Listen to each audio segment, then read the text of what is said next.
Good morning বন্ধুরা, কেমন আছো? আশা করি তোমরা সকলে ভালো আছো, সুস্থ আছো। আর আমি তো খুব ভালো আছি। আর আজকে সকাল থেকে দেখো রান্নাবান্নার আয়োজন চলছে। কেননা তোমাদের সঙ্গে বলেছিলাম আমার এক বান্ধবী আসছে ইউটিউব থেকে, মানে সে ইউটিউবের ভিডিও করে, তো সেই দিদি আসছে।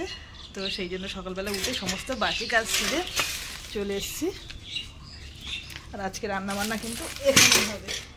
সমস্ত কাটাকুটা কমপ্লিট হয়ে গেছে, তাড়াতাড়ি রান্না বসিয়ে দেবো। কেননা ওরা ট্রেনে উঠেও পড়েছে। ওরা যখন উঠেছে ট্রেনে, ওরা 6টার সময় বাড়ির থেকে বেরিয়েছে, 6টার ট্রেন ধরেছে। আর কখন আসবে জানি না, আসলে তো তোমাদের সঙ্গে শেয়ার করব। আর এদিকে কেটে নিয়েছি, দেখো রাইস করব। তো বিনস, ক্যাপসিকাম আর হচ্ছে গাজর কেটেছি। আর এদিকে মাংসের জন্য পেঁয়াজ আর আদা কেটে নিয়েছি। আর আমের চাটনি করব। তো আমগুলো প্লাস্টিকেই কেটে নিয়েছি, কেন এখানে পাত্র আনা হয়নি। তোমরা তো জানো আমার বাসন কুসন সব ওই ঘরে থাকে, আর এখানে জাস্ট ব্যবসার জন্য রান্নাঘর। তো এখানে তেমন সেরকম কিছু নেই বলে এবারে আনবো ওই ঘরের থেকে, এখানে বসে রান্না করতে শুরু করে দেবো। ঠিক আছে, চলো বন্ধুরা ভিডিওটা দেখো, তোমরা স্কিপ করো না, সম্পূর্ণ দেখার চেষ্টা করো, ভালোবেসে দেখো, অবশ্যই ভালো লাগবে। আর আজকে স্পেশাল একটা দিন, যেহেতু অনেক দিন ধরে আসবে আমার খুব আনন্দ হচ্ছে। সকালবেলা উঠে এত তাড়াহুড়ো করে কাজ করতে শুরু করে দিয়েছি, সমস্ত বাসি কাজ কিন্তু আজকে হয়েও গিয়েছে আমার, জানা তো। পড়ি এখনো ঘুম থেকে ওঠেনি, আর তোমাদের দাদা বাজারে গিয়েছে। তো চলো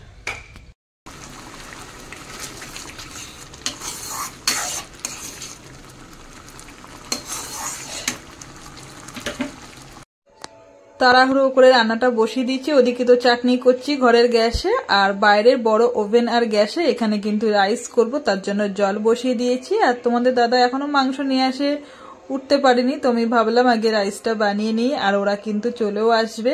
তো সেই কারণে সকাল সকালে রান্নাটাও আমি বসিয়ে দিয়েছি। মোটামুটি তাড়াহামটা করে একদম রান্না কমপ্লিট। ওদিকে রাইস করেছি, রাইসটা তোমাদের পরে দেখাচ্ছি, ওই রান্নাঘরে আছে। এই যে আজকে তোমাদের দাদা একটু খাসির মাংস আনলো, অনেকদিন, কেননা আমাদের তো একদম খাওয়া বারণ, তোমরা জানো, কয়েক সপ্তাহ খাচ্ছি না। তো পরি বললো মা একটু খাসির মাংস নিয়ে এসো। ওই আন্টিরা যেগুলো আসছে আন্টিদেরও দৌলতে আমাদেরও খাওয়া হবে, তো সেই কারণে নিয়ে এসছে। এটা হচ্ছে দুপুরের জন্য, আর এটা রাতের জন্য তুলে রাখলাম। ঠিক আছে, একেবারে মাংসটা রান্না করে নিয়েছি। আর রাতে যাই হোক করবো, যেটা খাবে, ভাত খেলে ভাত, রুটি খেলে রুটি। ঠিক আছে, চলো ঝপঝপ করে তোমাদের দাদা আর পরি আনতে গিয়েছে ওই দিদি ভাইকে, মানে মসলান দুপুর থেকে। আর আমি এদিকে স্নান করে নেবো, আর কয়েকটা বাসন আছে, বাসনগুলো মেজে নেবো, নিয়ে স্নান করে নেবো। ঠিক আছে, ওরা আসুক, তারপরে তোমাদের সঙ্গে পরিচয় করিয়ে দেবো আর তোমাদের সঙ্গে দেখা করিয়ে দেবো। ঠিক আছে, চলো স্নানটা করে নিলাম। তোমাদের দাদা ভাই তো বললাম আনতে গিয়েছে, প্রায় এসে গিয়েছে। আর আমি তার জন্য জোগাড় করছি, দিদিভাইরা আসবে, একটু জল দেবো, কেননা অনেক দূরের থেকে আসছে, ভোরে ভোরে বেরিয়েছে, খুব কষ্ট হয়ে গেছে আমি জানি। একটু জলের ব্যবস্থা করেছি, আসার সঙ্গে সঙ্গে একটু জল দেবো। আর তোমাদের দাদা মিষ্টি এনে রেখেছিল, জানো তো। সকালবেলা টিফিন করবো কি, এখন প্রায় 12টা বাজে, 12:30 বাজে। সকালবেলা যেন আর টিফিন বানালাম না, 12:30 প্রায় বাজে, ওই কারণে টিফিন করলাম না। একেবারে একটু মিষ্টি দেবো, এই যে মিষ্টি এনেছে।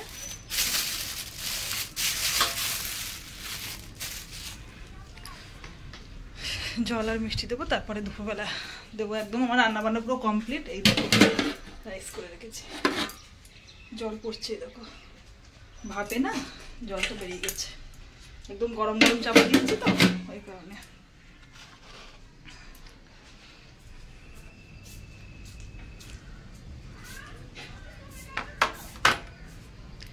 এই দিদিভাইদের সঙ্গে সখীদিরও আসার কথা ছিল।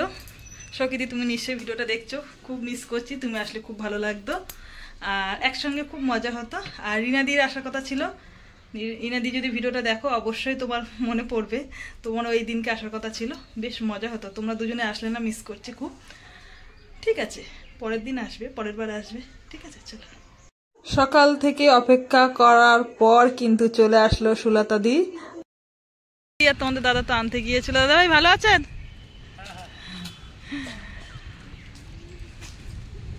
কষ্ট হয়নি তো আসতে? একদম দেখবো দেখবো ফোনে কথা হয়, আজকে দেখে জড়িয়ে ধরে দিদিভাইয়ের বুকে খুব শান্তি। মানে সত্যি কথা বলতে এত দূর যে এসেছি না, আমার একটুও কষ্ট মনে হয় না তোমাদেরকে দেখে, সত্যি বলছি। চলো চলো, এসো তো। ভালো আছো তো তুমি? হ্যাঁ, ওরে বাবা, ভালো নেই মানে? ভালো না থাকলে ভালো। তোমাকে ফোনে যা দেখি তা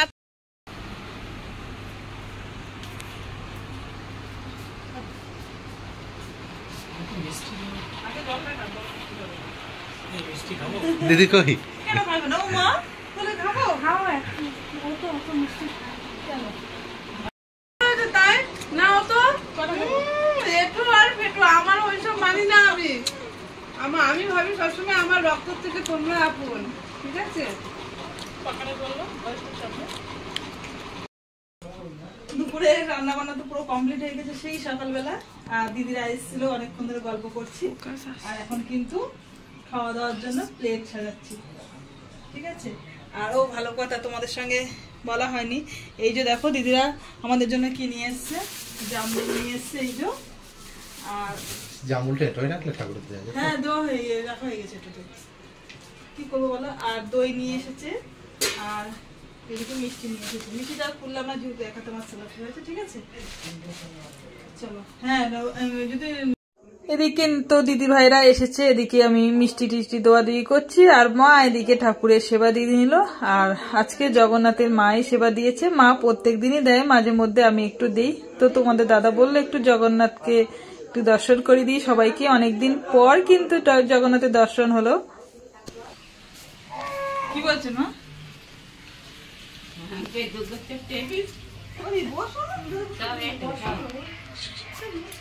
দাদা ওখানে বসো, না না তোমরা দুজন ওখানে বসো, আমরা এদিকে বসবো। তোমরা দুজন বসো বসো দাদা বসো, দাদা বসো এখানে, দাদা বসো। আচ্ছা আমি দাদা যাই বসে। হ্যাঁ বসবো, তুমি দাদা দাও তো আগে, ছেলেদেরকে না দিয়ে উনি অস্থির হয়ে যাচ্ছে একবারে আমাকে দেওয়ার জন্য। হ্যাঁ উপরে বসে, হ্যাঁ হ্যাঁ একদম বসতে পারে না। হ্যাঁ কি করবে তা? আর না মানুষের যা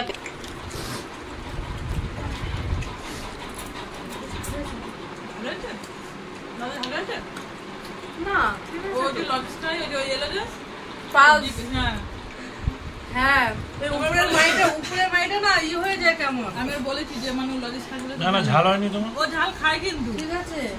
কিন্তু আমার ঝাল লাগে, ভীষণ ঝাল খায়। আমার একটু ঝাল লাগেনি কিন্তু মানো। তোমার দাদা কি বললো জানো? তুমি যে এরকম খাসি মাংস রান্না করতে পারবে? কেন পারবে না? রান্না করে না। আমি 6 মাসে 9 মাসে যদি একদিন খাসি রান্না করি তা কি হবে? দাদা একটা দুজন তাকাবে দাদা। আমাদের বাড়িতে তো কেউ খায় না। দাদা তোমাকে খাওয়া দিদি দেবো। দিদি দুপুরবেলা খাওয়া দাওয়া করে আমরা অনেক গল্প করেছি, একদম মন খুলে যতটা পেরেছি। শুধু ওর গল্পটা শোনা হয়েছে, এখন আমার গল্পটা করা হয়নি, সেটা রাতে করব। আর আমরা এখন একটু বেরোচ্ছি ঘুরতে, একটা স্টোরি হবে, একটা মুভি হবে। তো চলো। আর আমরা কোথায় যাব সেটা দেখতে হবে, কিন্তু না দেখলে কিছুই বুঝতে পারবে না, বলবো না আগে থেকে, ঠিক আছে? দিদি ভাই অনেকবার গেছে, কিন্তু এবার আমরা যাচ্ছি এর জন্য বলবো না, একদম গেলেই দেখাবো কোথায় যাচ্ছি, ঠিক আছে? আমাদের পুরো রেডি হয়ে গিয়েছে, সবাই রেডি, গাড়িওয়ালা এখনো রেডি হয়নি, গাড়িওয়ালা এখন রেডি হচ্ছে, তেলমেল কি মারছে। কালকে আমরা মাঠের দিকে ঘুরতে এসেছিলাম, আর ওই দিদিরা এসছে, দিদিদের সঙ্গে করে নিয়ে আবার কিন্তু মাঠে যাচ্ছি আমরা ফুল খেতে, না কুল চুরি করতে। এখন আমাদের ফুল ক্ষেত কেন বলো তো, এখন তো বিকেলবেলা যাদের ক্ষেত তারা তো আর নেই, সবাই বাড়িতে চলে গিয়েছে, ওই জন্য আমরা এখন যাচ্ছি চুপি চুপি ফুল চুরি করতে। আর ওই দেখো ওই দিদিরা আসছে দুজনে, ঠিক আছে? এই দেখো ওখানে চলেছি আমরা, এই দেখো ফুটে, দেখো সেই কালকে যেখানে এসেছিলাম ঠিক সেই জায়গায় এসেছি আমরা। চলো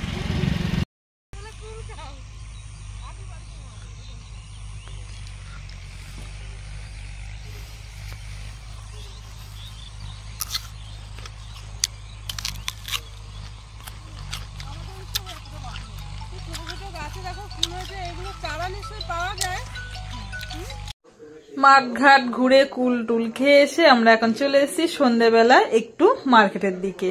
আর যেহেতু দিদিভাইরা একটু চা খায় সন্ধ্যেবেলা, আমিও খাই, আমার হচ্ছে মাঝে মধ্যে, আর দিদিভাইরা প্রত্যেক দিন একটু চা খায়, তো নিয়ে আসলাম আমরা চায়ের দোকানে। আর তোমরা তো জানোই, মানে আমার বর তোমাদের দাদাভাই একদমই এসব খেতে চায় না, বা ওর নেশাও নেই, তো সেই কারণে ও আর খেলো না, আমরা খেলাম। আর সত্যি কথা বলতে কি বলতো, এই চায়ের দোকানটা কিন্তু দারুণ চা করে, খুব নাম করা, কিন্তু আমাদের বাড়ির থেকে অনেকটা দূরেই রাস্তা।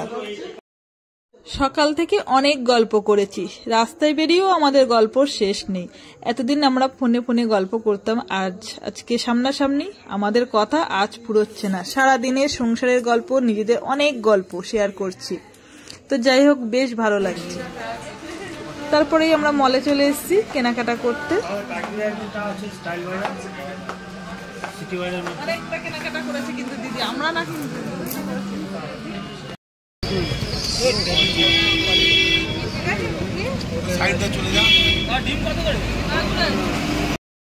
এইমাত্র বাড়ি আসলাম আর দিদির পা এখন সমস্যা হচ্ছে, ওই জন্য বসে পড়েছে এসে পর।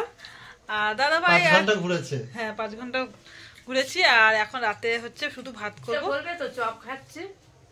ও তাই তো, না যে বলা হয়নি তো চপ খাচ্ছে। আমাদের দোকানের চপ আজকে দোকান দেয়নি, মানে একটা অর্ডার ছিল তো তার জন্য বানিয়েছিল, তো তার থেকে রেখে দেওয়া হয়েছে দিদির জন্য। না তোমার সখীদি রাগ করবে, বলবে ওই দিদির চপ খাইয়েছে আর আমাদের দেখিয়েছে। না গো, এত রেখেছে, আমরা খাইনি একটা করে। আর রাতে হচ্ছে এখন ভাত বসাতে চলে এসেছি, কেননা আমরা ঘুরতে গিয়েছিলাম তো। হ্যাঁ, এদিকে মাংস তো আছে অনেকটা, তো সেই কারণে আর দাদারা বললো যে কিছু বানাতে হবে না রাতে, আর ওরা ভাতই খাবে আর রুটি খাবে না। রুটিটা তো বলেছিলাম, ঠিক আছে। আর অল্প একটু রাইস আছে এই যে।